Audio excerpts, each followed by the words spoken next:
It's a total shock that Pushpa actor Allu Arjun is arrested as per the media reports.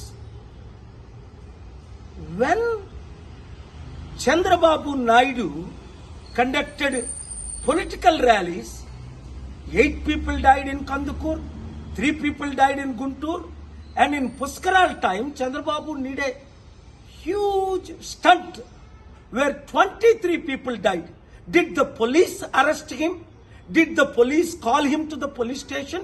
Did the police question him? Wow! For powerful political leaders, one standard. For ordinary people and actors, other standard. చూడండి, Pushpa actor Allu Arjun ఇప్పుడు పోలీసులు arrest చేశారట. కారణం ఏంటి? ఆయన ఏదో సినిమాకి వెళ్ళినప్పుడు బీడులో తల్లి కొడుకు చనిపోయారట.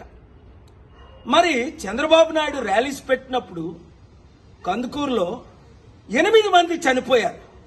చంద్రబాబుని అరెస్ట్ చేశారా? పిలిచారా పోలీస్ స్టేషన్కి? గుంటూరులో 3 చనిపోయారు. 2019లో పుష్కరాల్లో ఆయన స్టంట్ చేసినప్పుడు 23 మంది చనిపోయారు. Article 14 violation. వెంటనే అల్లు అర్జున్ ని రిలీజ్ చేయకపోతే నేను కోర్టులో ఫైల్ చేసి పబ్లిక్ ఇంట్రెస్ట్ లిటిగేషన్ వేసి ఆయన్ని రిలీజ్ చేయడానికి ఆయన ఎందుకు అరెస్ట్ చేశారని క్వశ్చన్ చేస్తాను. ఆర్టికల్ 19 నాకు ఇచ్చిన ఫ్రీడమ్ ఆఫ్ స్పీచ్ గా ఈ క్వశ్చన్స్ నేను అడుగుతున్నాను. ఈ వీడియో మీడియా మిత్రులు అందరికీ షేర్ చేయండి. ప్రజాస్వామ్యాన్ని కాపాడదాం, పొలిటికల్ కరప్షన్ ని అంతం చేద్దాం. God bless you.